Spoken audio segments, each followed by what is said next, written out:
Hi, thank you so much. I will. Thank you for the invitation. It's good to see you, even if I'm not in the room. And I will proceed in French.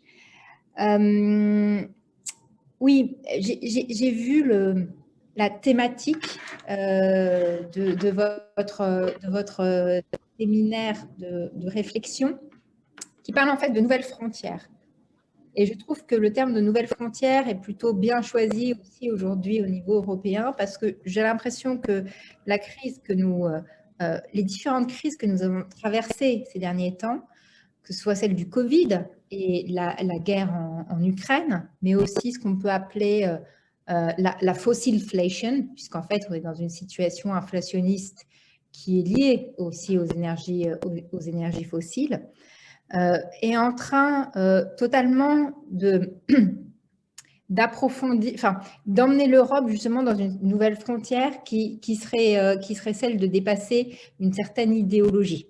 Voilà. J'ai l'impression qu'on est en train de faire des bonds idéologiques que nous n'avons jamais fait récemment. Le premier temps, ce fut évidemment la question du plan de relance qui nous a permis quand même d'avoir quelque chose de dingue, qui était de dire qu'on a un emprunt commun. Quand on y pense, c'est pas fou, mais ça l'était, mine de rien. Et puis, aujourd'hui, on voit que les choses bougent du côté de la taxation, du côté de la fiscalité. C'est quand même l'un des grands tabous de l'Europe, c'est-à-dire que l'Union a été créée sans fiscalité, ce qui est quand même assez problématique, d'ailleurs, pour une zone politique. Parce que lever l'impôt, ce n'est pas qu'un sujet économique et ce n'est pas qu'un sujet social, c'est aussi ce qui fait une entité politique et c'est un élément de souveraineté puisque c'est un élément de reconnaissance aussi des individus sur un territoire vis-à-vis de leur puissance politique. Et là, on voit que ça avance du côté de la fiscalité. On a été le premier continent a tout de suite adopté la réglementation OCDE sur la taxation minimale de l'impôt sur certaines grandes entreprises. La Commission a été la première à bouger. Ce sont les États membres qui bloquent, en l'occurrence 2 en particulier, qui étaient la Pologne et la Hongrie, et maintenant 1, qui bloque très fort pour le coup. Mais on voit que tout de suite, le pli a été pris par la Commission européenne immédiatement et que par la suite, là aussi, la Commission a fait montre d'un certain pragmatisme en disant qu'elle soutenait au début de cette année l'idée de taxer les surprofits, ce qui, dans un pays comme le mien, est vu comme quelque chose de gauchiste, alors qu'au niveau européen, c'est plutôt vu justement comme une source comme du compromis gauche-droite. Et puis, on vient de voir aujourd'hui que le Fonds monétaire international, ou plutôt hier, a appelé l'Europe justement à aller beaucoup plus loin dans ce domaine. Et là aussi, on voit qu'on a une nouvelle frontière idéologique, quelque part, à aller plus loin dans le domaine de la fiscalité et du budget, qui est aussi forcément, quand vous n'avez pas de fiscalité, vous n'avez pas de budget.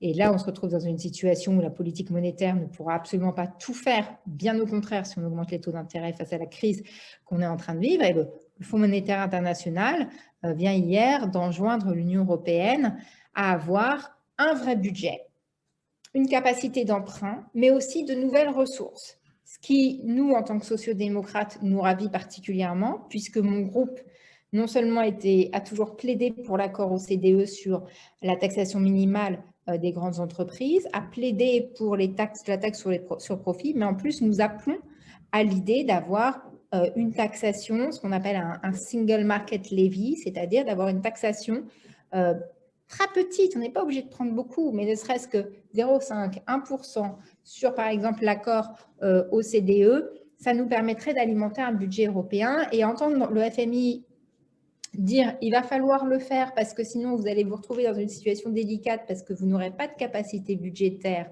dans un moment où il va y avoir, la politique monétaire ne pourra pas faire grand-chose face à la situation actuelle.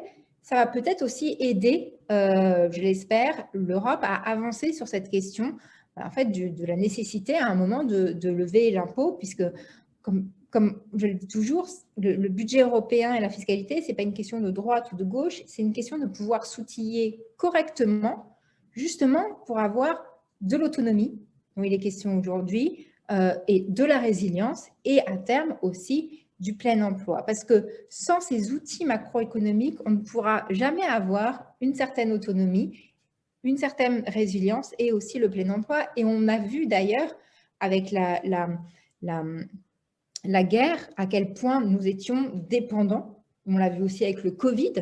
On a vu avec le Covid à quel point on n'était plus en capacité de fabriquer certaines choses basiques, comme des masques, quand même, des gants, des respirateurs, mais aussi des médicaments. Et là, on a vu notre fragilité parce qu'on s'était mis entre les mains de la Russie avec le gaz. Donc, il nous faut absolument nous outiller, à mon avis, d'un point de vue macroéconomique, pour qu'on soit en capacité justement d'être souverain, d'être indépendant dans un moment qui va être très compliqué, puisque le moment va être compliqué pour 2023, pour cet hiver déjà, pour 2023, mais aussi pour 2024 et 2025, car les prix de l'énergie qui se négocient aujourd'hui auront un impact sur les deux prochaines années également. Donc, il faudra qu'on soit en capacité de pouvoir répondre à cette situation. Je vois aussi, je note favorablement une révolution, et j'espère qu'il sera affirmé ce vendredi au moment du Conseil sur les questions énergétiques, mais on voit aussi que la question de la formation des prix de l'énergie, même chose, c'est terrible que ce se fasse dans un moment de crise, c'est-à-dire tout ce qu'on disait, c'est-à-dire que l'énergie, c'est un marché qui est différent, du moins, qui ne doit pas être traité de la même façon que les autres. Et là, on voit qu'effectivement, la question du merit order et de la formation des prix au niveau européen, qui fait que c'est finalement les centrales les plus polluantes qui déterminent le prix de marché, et de même faut-il un prix de marché dans le domaine de l'énergie. Tout ça va être remis à la table des négociations et est en train d'être négocié. On parle de plafonnement de certains prix aussi dans le domaine de l'énergie. Tout ça sont des choses intéressantes et qui nous permettraient là aussi d'avoir une vraie autonomie et quelque chose de plus résilient. Mais c'est vraiment dommage que ça se fasse évidemment dans ces conditions-là. Mais on voit que la nouvelle frontière, en tout cas, qui est en train d'être dépassée. D'ailleurs, j'ai l'impression, côté européen, c'est vraiment la frontière idéologique. J'insiste là-dessus, puisque ce sont des outils pragmatiques dont après, on peut faire ce qu'on veut, qu'on soit encore une fois de droite ou de gauche, même si vous connaissez ma sensibilité à ce sujet. Je crois que la vraie nouvelle frontière, qui n'a pas été encore dépassée cette fois-ci, c'est la question de la politique industrielle. Et c'est là où on aurait besoin là aussi, de sortir d'une certaine forme d'idéologie. La politique industrielle, c'est pas vous que je vais le dire, a été un gros mot pendant des décennies, puisqu'il fallait tout miser sur les services, etc., qui ne sont pas en plus, qui ne sont pas favorables d'un point de vue pour les salariés. On a besoin d'une vraie capacité industrielle. Alors maintenant, on utilise à nouveau le mot, mais on n'arrive pas à le matérialiser pour autant. Et là-dessus, on a besoin d'une politique industrielle. On a besoin d'un plan anti-inflation au niveau européen. Après le plan de relance, il nous faut un plan anti-inflation.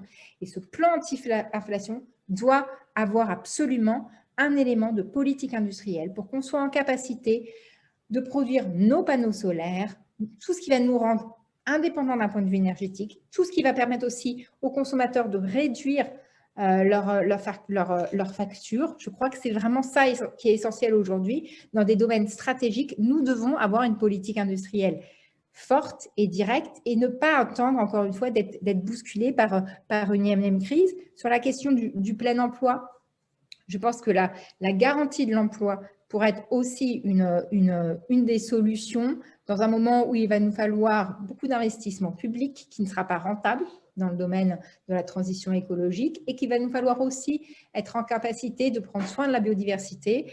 Ni le marché, ni l'État ne le prennent en compte et c'est pour ça que la question, et on en débattra bientôt à la FEPS ce jeudi matin, vous êtes cordialement invité, évidemment, mais c'est pour ça que la question, à mon avis, de la garantie de l'emploi, comme on a pu avoir aux États-Unis pour faire des travaux très, très précis, peut être utile. Et je finirai sur le dernier point, parce que j'ai été déjà peut-être trop longue, qui est celui du rôle des syndicats.